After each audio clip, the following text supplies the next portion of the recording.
I never thought I'd be here, sitting in my kitchen, the same kitchen, where I've cooked countless meals for my husband and kids, speaking into a camera, telling this story.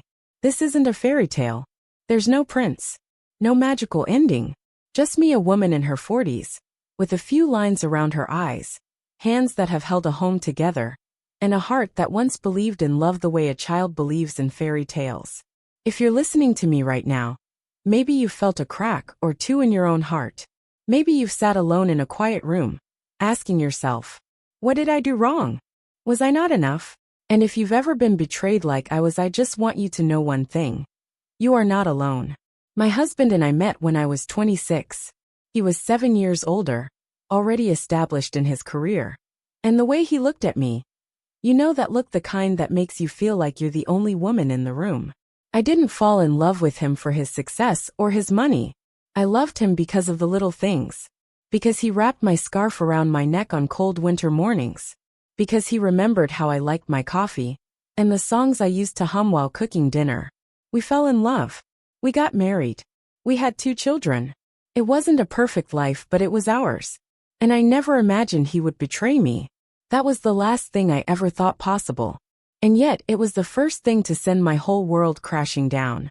It started slowly, like most storms do. Not with thunder. Not with lightning. But with small, quiet signs that something was off. First, there were the late-night meetings. He said work was stressful. I believed him. I wanted to be the understanding wife. The one who didn't snoop, didn't nag, didn't ask too many questions. Then came the late-night texts. He'd smile at his phone, but keep it turned away from me. There was a different light in his eyes one I hadn't seen in a long time. A light that used to be there when he looked at me. One night, he fell asleep without locking his phone. I wasn't planning to look, but a message popped up. A name I didn't recognize. A heart emoji. I opened it. My hands were shaking. I miss you. I couldn't stop thinking about you all day. Just wanted to sit next to you in the meeting like we did yesterday. Just me and you. She signed off with a single letter T. I didn't need much imagination to know what was going on. But I didn't fall apart. Not right away. I didn't scream. I didn't cry. I just stood there in my kitchen, still holding the knife over the cutting board slicing onions, but not feeling the sting in my eyes. Women over 40, we've learned how to stay composed. We don't explode. We fold inwards. I remember sitting up all night in the living room. No music, no lights, just the sound of the clock ticking, and the questions in my head. I remember thinking, maybe it's just a misunderstanding. Maybe he's just going through something. Maybe it's my fault. Maybe I've been too tired, too distracted, not as attractive anymore. And then I mentally slapped myself. Not physically, but in my mind I snapped. I said to myself, being betrayed is never the fault of the one betrayed. I started to gather pieces, not to blow up or humiliate anyone, but because I needed to understand what I was dealing with. Her name was Tiffany, 28, a new assistant at his company. They traveled together, worked late together, and from what I saw in his browser history, they also shared hotel rooms together. I felt like I had disappeared from my own marriage, like I had become a chapter he was flipping past quickly, and without regret. If you've ever been in this position, you'll know. The pain isn't in knowing he slept with someone else. The real pain is in the lies. In watching someone who once held your hand and promised forever, now whispering those same promises to someone else. It took me weeks to gather myself. I didn't confront him. I didn't scream at Tiffany. I didn't even bring it up, not right away. I watched. I listened. I waited for the right moment. And then it came. I decided I wanted to meet her. Not to cause drama. Not to fight. But to see with my own eyes the woman my husband was willing to risk our whole family for. I emailed her. Calm. Polite. Direct. I'm Mark's wife. I'd like to meet with you just 10 minutes. At Cafe Leona, Friday at 3 p.m. I hope you'll come. I didn't know if she would show up. But she did. And that meeting, that moment, 2 women, across from each other, bound by the same man, I will remember it for the rest of my life. I'll tell you the details in the next chapter. But if you're sitting there right now, with a broken heart and a spinning head, I just want you to know, you're not crazy. You're not weak. And you are not alone. The truth is, so many of us strong, loyal, loving women have been lied to. Not because we weren't enough, but because some people don't know how to value what they have. And I'm here sharing this story, not to reopen wounds, but to remind you, we can rise, we can choose again, and we can fall in love with ourselves all over again. It was a rainy Friday afternoon, the kind of rain that doesn't require an umbrella, but if you stand in it long enough, it soaks into your bones. I arrived earlier than planned, and chose a table near the window in the hotel lobby. Not the coffee shop I had originally texted her about. I changed the location at the last minute, because I needed a space that was quiet, classy, and solemn enough for the kind of meeting that changes everything. The Rosewood Hotel. It used to be one of the stops on the business trips she and my husband took together. I didn't choose that place to hurt myself. I chose it because I wanted her to know I knew. I didn't know what I expected. Maybe a smug young woman? Maybe someone proud, confident because she won? But when the lobby doors slowly turned, and I saw her step in, my heart clenched. She wore a beige coat, her hair pulled back in a neat ponytail. No heavy makeup, just soft skin and nervous eyes. She walked like someone unsure if they belonged. I stood up and nodded gently. Tiffany. Yes, you're Mark's wife. That's right. Please have a seat. We sat across from each other. Just one small table between us, but an emotional distance that felt like a canyon. I poured her a glass of water. Her hands were trembling slightly. Maybe she thought I would cause a scene. Maybe she expected yelling. But I was quiet for a few seconds before I spoke. I know about you too. I know enough to understand this wasn't just a one-time mistake. Tiffany looked down. She didn't deny it. She didn't fake surprise. She didn't try to lie. I didn't come there to interrogate. I came to see, to understand. So I asked her softly but firmly, do you love him? A question I had never even dared to ask my husband. Tiffany looked up, eyes full of unshed tears. I don't know. At first, no. He told me you didn't care about him anymore. That you were always tired, always nagging. That you didn't love him like you used to. I laughed, not because she was wrong, but because it sounded so familiar.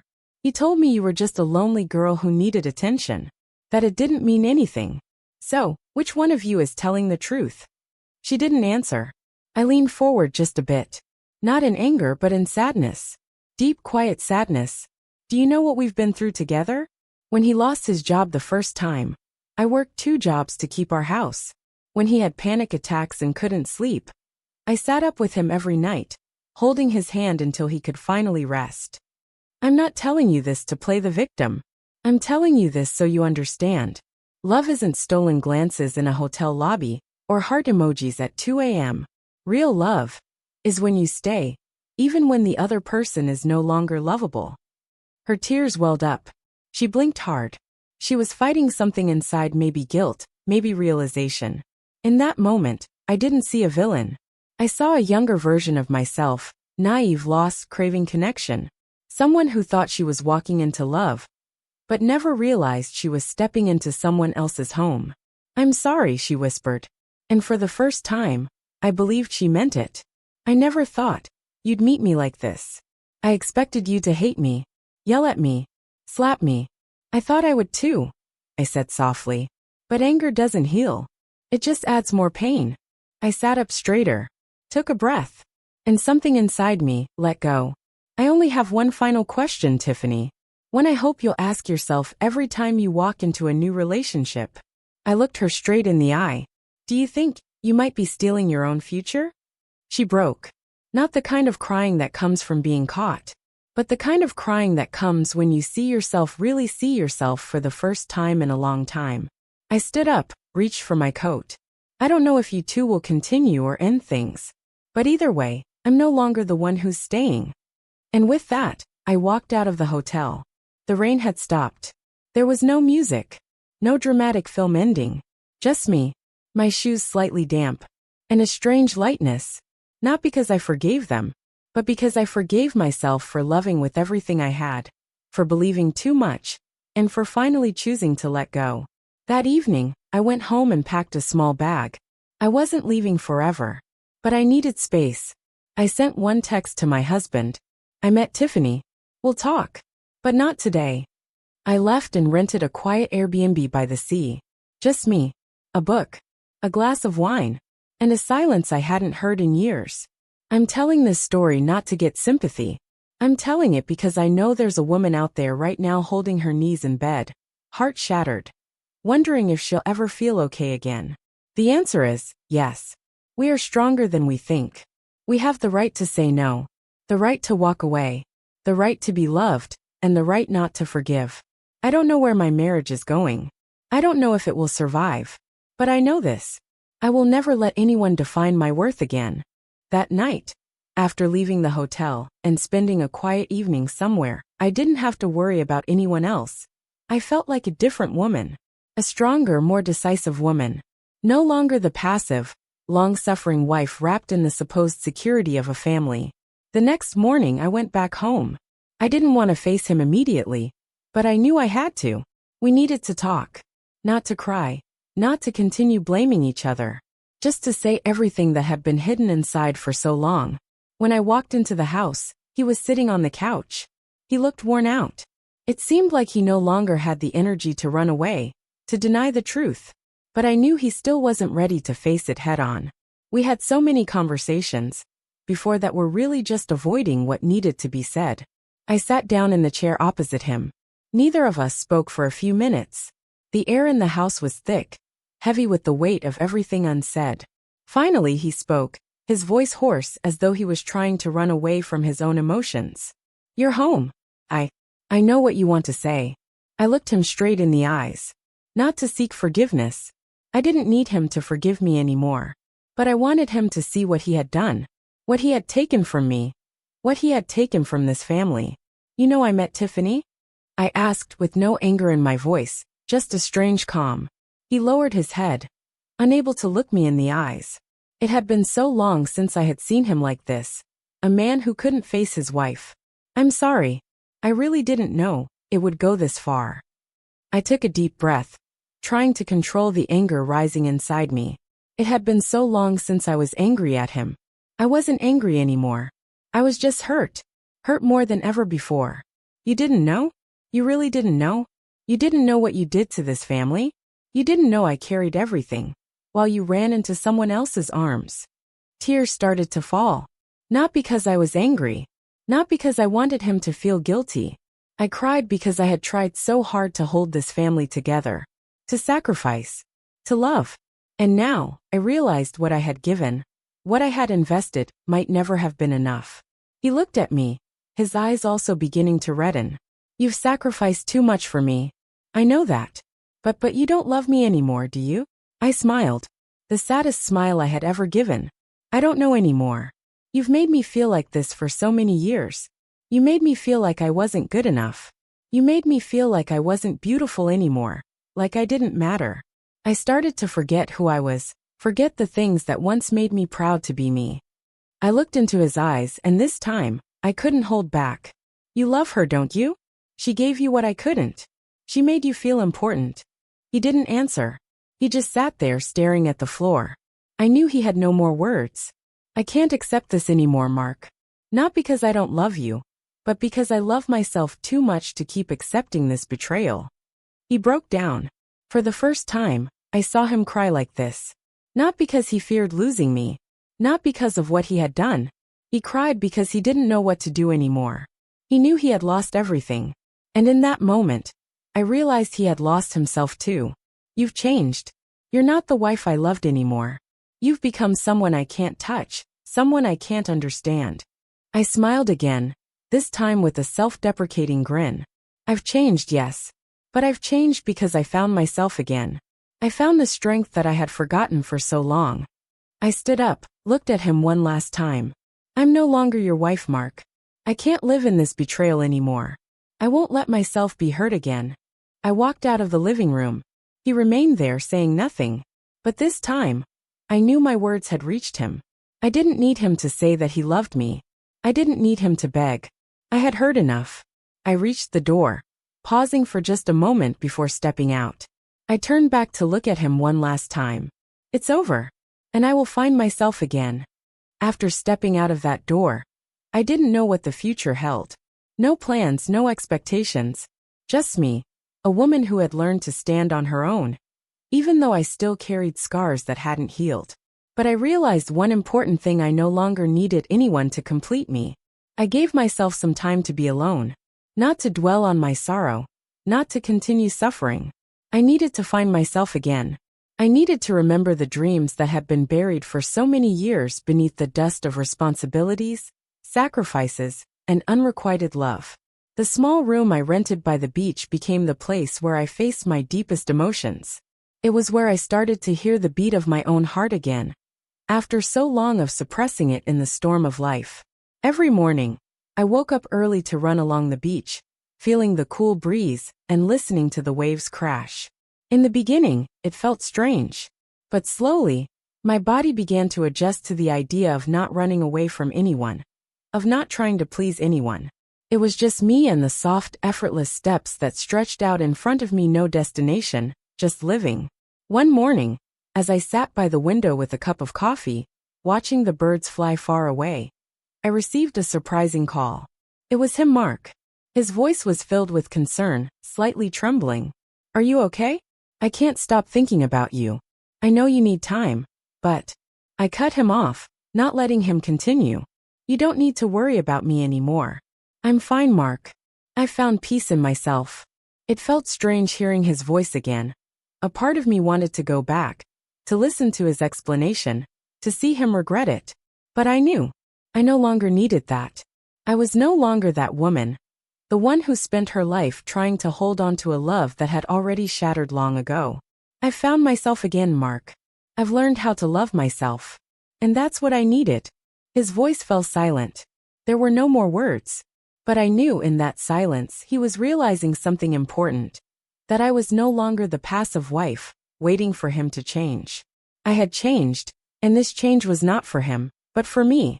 The following days, I began living in ways I had never dared to before. I returned to the old hobbies I had forgotten: painting, reading, even traveling alone to places I had always dreamed of. I found joy in the simplest things, in the freedom to be myself. One time, I happened to run into an old friend, a man I had known before I got married.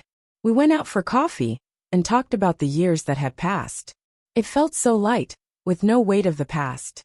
No tension, no expectations. Just a natural, enjoyable conversation. I didn't know what the future held, whether I would be ready to love again. But I knew one thing. I didn't need anyone's love to feel complete anymore. One evening, I sat by the ocean, gazing at the distant lights on the shore, and I realized that I no longer felt lonely. It was a different kind of feeling, a feeling of freedom. I had come to understand that love wasn't just about sacrifice. It wasn't something I needed to receive from someone else. Love was something I already carried within me, and I would only love someone when I truly loved myself. A while later, I took out my phone and sent Mark a short message. "Thank you for giving me the time to find myself. We both deserve a better life." Then I put the phone down, feeling a sense of relief in my soul. I no longer needed to wait for his reply. I didn't need to hear an apology from anyone, because I had learned to stand strong on my own. A month later, I returned to the old city. I didn't return to face Mark. I returned to confront what had happened, to move forward into my future without the weight of the past. I had learned that only when I let go could I truly be free. On the flight, I looked out the window at the drifting clouds. I didn't know where I was going, but I was no longer afraid. I had found joy in life again, and that was enough. Looking back at the road I've traveled, I no longer feel the sadness or disappointment I once did. I haven't just overcome the pain. I've learned to accept love and appreciate myself. Love is not something I'm searching for outside of myself. It's something I've already found within me. But then one day, I realized that I couldn't live alone forever. The feeling of loneliness still came from time to time. But now I understand that love, when it comes, will come at the right time and from the right person. After returning to the city and living freely for a while, I began to realize that life isn't just about freedom. It's about sharing it with someone truly deserving. I no longer feared love, because I knew I was strong enough to face whatever challenges it might bring. And most importantly, I understood that love will only come when I've truly learned to love myself first. One evening, While sitting alone at my usual cafe, I happened to run into an old friend. A man I had known when I was younger, before I got married. He was sitting alone, as if waiting for someone, and I had this feeling that the universe had arranged for us to meet. He looked up and recognized me, giving me a warm smile. "How have you been?" he asked, his voice gentle and full of care. It was a question I didn't expect. I wasn't the weak woman I used to be, the one always worried that I wouldn't be loved. But when he asked that, I realized I wasn't alone. I could love myself, but I could still find sincere love from someone else, if that's what I wanted. "I'm fine, really. I found joy in life again, the kind I had forgotten about for so many years," I replied with a gentle smile. He sat down with me, and we began to talk about the years that had passed. We were no longer the young, hopeful people we once were. But we could both look each other in the eye and realize that life could bring new opportunities, new friendships, and perhaps a new love. But at that moment, I still wasn't ready for a serious relationship. I wasn't ready to fully open my heart. I knew I needed more time to be sure that I had truly learned to love myself before loving anyone else. And he understood that. "I understand. I don't want to pressure you. I just want you to know that I'm here if you ever need someone to talk to," he said, with an understanding gaze. After that conversation, I went back home, not feeling disappointed or sad, but with a sense of relief. I no longer felt the pressure to find love, not because I feared loneliness. I knew love would come when I was truly ready, and when it did, I would never accept a love that hurt me again. The following weeks, I continued to focus on discovering myself. I joined yoga classes, learned how to relax, and dug deeper into the things that brought me joy. I no longer set high expectations for love or acceptance from others. I only needed to be myself. One day, I received a call from a new friend I had met during a recent trip. She invited me to a small gathering she was hosting that weekend. I didn't think much about it, I just agreed. It was a party with new people I had never met before, and I was glad I decided to attend. At the party, I happened to meet another man. He wasn't like the other men I had met before. He was calm, self-assured, and didn't seem in a rush to connect with me. He didn't ask me deep questions right away, nor did he try to impress me. He simply sat there, chatting lightly and sharing funny stories about his life. There was something very different about him compared to the men I had known before. He didn't see me as a woman who needed to be saved. He saw me as a friend, a partner, and I felt respect and freedom in the way he treated me. In those moments, I didn't feel afraid or worried about whether this relationship would go anywhere. I just felt free, realizing that I could be myself without pretending to be someone else. I had found peace in my own heart, and if love came, I would embrace it with an open heart, but I wouldn't give up my self-love. We started dating shortly after, and although things weren't always easy, I felt ready. Not because I needed him, but because I had learned to love myself to the point where I no longer feared loving someone else. I knew that no matter what happened, I would always remain strong and would never let anyone else's love define my worth.